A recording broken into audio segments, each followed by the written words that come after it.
Here now, retired U.S. Army Major General John Gronski. Thanks for your time, sir. First of all, let me get your reaction to Iran and its nuclear ambition, saying that they want the Strait open, but they want to essentially delay any talks about their nuclear programs. Yeah, Marnie, thank you for having me.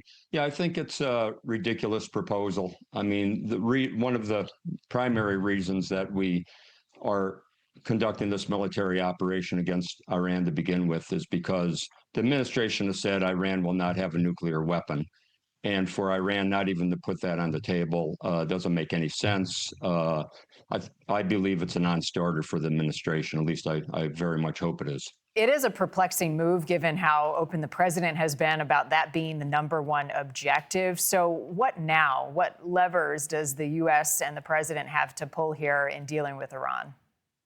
Yeah, I think we have a lot of levers. I mean, we have the diplomatic option. Of course, diplomacy is still happening behind the scenes.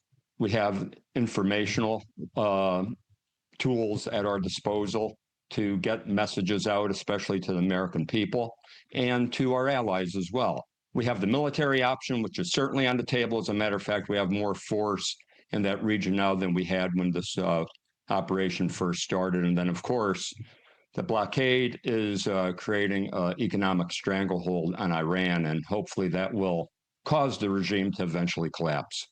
What do you make of the president's comments? He said that he was informed that Iran is in a state of collapse, and they're trying to basically figure out who's in charge. That has remained in question. How does the U.S. handle that, and how much truth is there to that?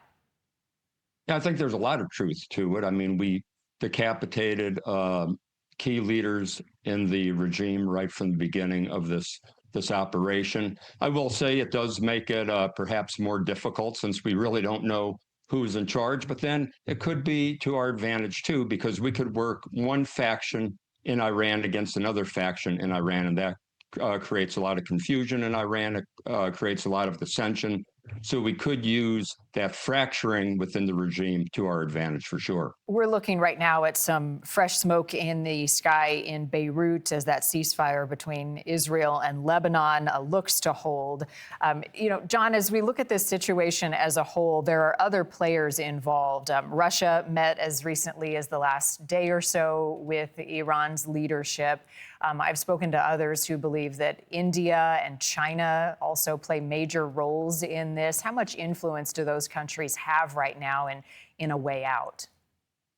Yeah, well, I think Russia and China want the regime to survive. They want the regime to continue. I think one of the worst nightmares for Russia and China would be for this regime to completely collapse and a totally new type of government to form in Iran. So as far as Russia and China are concerned, Russia just recently, over the last day or two, said that they're going to continue to support Iran, and China, I believe, feels exactly the same way. So it's disheartening, but it really shows that those four countries, Iran, North Korea, China, and Russia, are still very much joined at the hip. Articulate what you mean by they would have the most to lose if the current regime were to fail. Yeah, well, I mean, Iran is a close ally to both China and Russia right now. As a matter of fact, I think Russia would have the most to lose in a way, because Iran has provided Russia a lot of their military hardware in their war against Ukraine. I think China would have a lot to lose, because China is getting very low prices, or had been getting very low prices from Iran on the oil.